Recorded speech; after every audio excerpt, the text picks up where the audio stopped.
지금 전 세계에 굉장히 화제가 되고 있는 영상이 하나 있습니다. 바로 보시죠. 그래서 저는 저희가 방어 시설들만 구축하는 할 것이고 실제로 전체에 참여하지 않을 것을 거절했습니다. 저희가 끌수교조사에서 무작정 공격전에 참가하도록 강요했습니다. 러시아 들은 공격전에 아무런 정찰도 하지 않고 저희에게 원상 무기도 주지 않습니다. 제 인원이 40명이었는데 제 친구들인 흑철, 경혈을 비롯해서 모두 전사했습니다. 한편에 우리가 저는 전에 시체에 대해서 살아남을 수 있습니다. 지금 붕대로 얼굴 대부분을 동여맨 남성이 한국말을 하죠. 그러면서 들으신 것처럼 부대 인원이 40명인데 친구, 혁철이, 경환이를 비롯해서 모두 전사했다라는 아주 구체적인 얘기를 하고 있어요.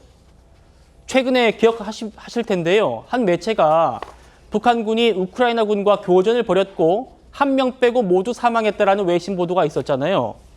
의원님. 네.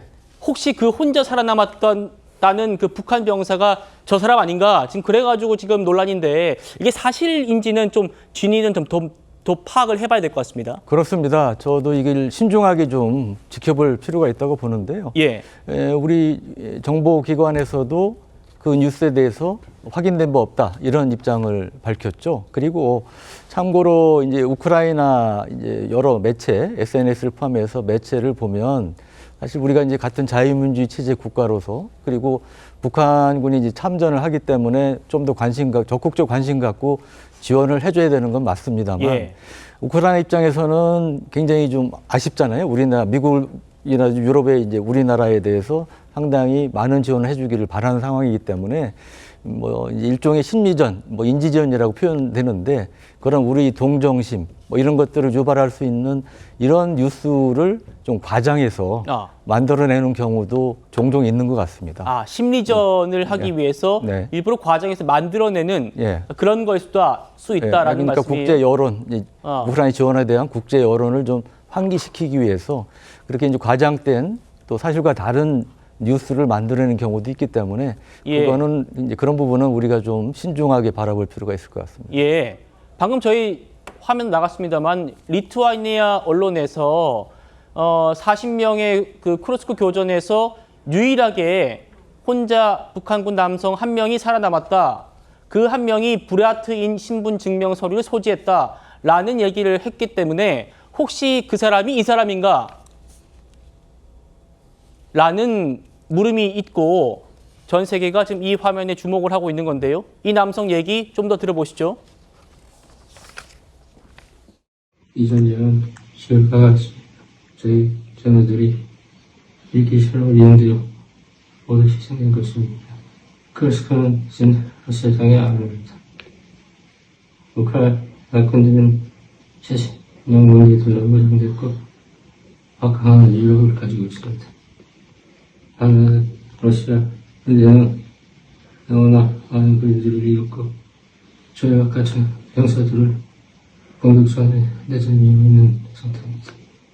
최근으로 산전우처럼 쌓여있는 러시아 병사들의 시체들과 확인된 탕크와 항해차들을 보았습니다. 푸틴은 이 전쟁에서 피할 겁니다. 푸틴은 이 전쟁에서 피할 것이다. 러시아가 많이 밀리고 있다. 이런 얘기도 좀 눈에 띄는데요. 최평론가님. 네. 일단 우크라이나의 젤렌스키 대통령은요. 북한군은 아직까지 전투에 참여하지 않았다라고 얘기는 하고 있습니다. 우크라이나군과 북한군의 교전은 없었다. 다만 며칠 내로 발생할 것 같다라고 해요.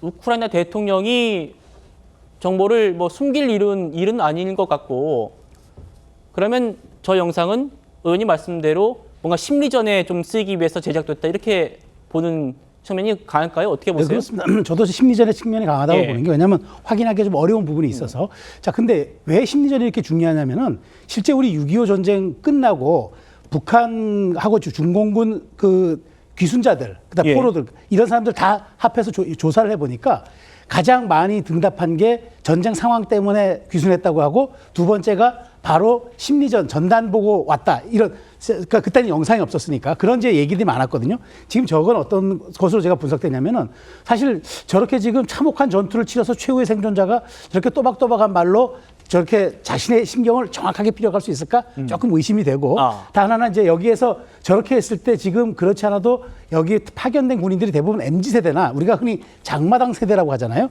그렇기 때문에 저런 영상들을 어떤 식으로 본다 그러면은 흔들릴 가능성이 높고 더더군다나 지금 우크라이나가 10월, 11월이잖아요. 라스푸티차라 그래가지고 우크라이나 전체 평원이 진흙탕 뻘밭이 돼가지고 다 거기가 강국들의 무덤이 돼버렸어요. 옛날 나폴레옹의 군대나 히틀러의 군대도 저기 우크라이나 평원에서 전부 괴멸적 패배를 당했는데 이렇다면 전쟁 상황이라든가 여러 가지 전황도 북한과 러시아의 불리한 상황에서 저렇게 많은 말하자면 영상들이 조금 공급이 될 경우에는 북한의 폭풍군단이든 아니든 간에 상당한 심리적 동요를 유발할 수 있기 때문에 아마 선제적으로 대통령은 부인하고 선제적으로 또 한편에서 이런 영상을 보내놓고 또 관리하고 하는 투트랙 전략이 아닌가 그런 생각이 듭니다. 예.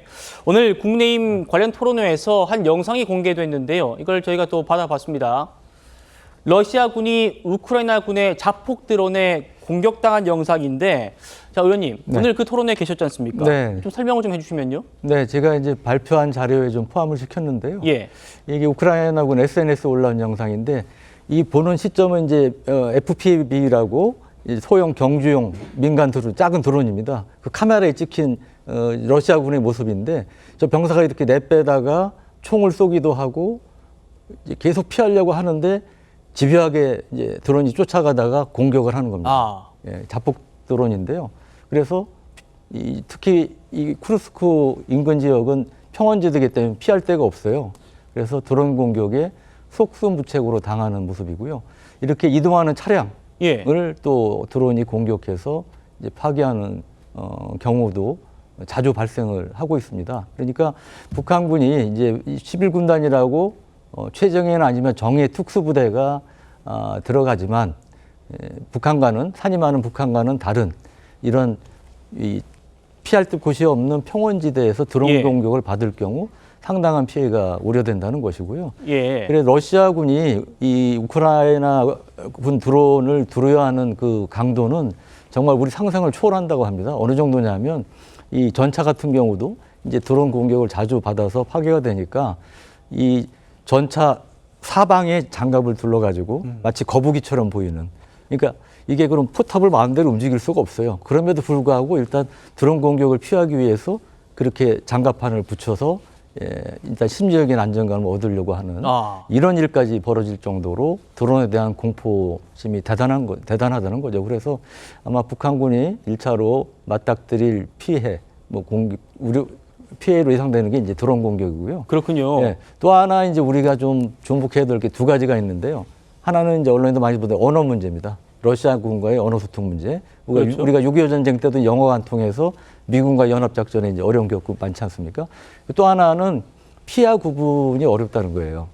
그러니까 북한군 입장에서 볼 때 우크라이나 사람이나 러시아 사람이나 구분이 어렵다는 거죠. 그러니까 이제 피하 구분이 6.25 전쟁 때 미군들이 우리 북한 사람, 남한 사람 구분하기 힘들었듯이 그래서 그런 점에서도 이제 북한이 좀 어려움을 겪을 것으로 예상이 됩니다. 알겠습니다.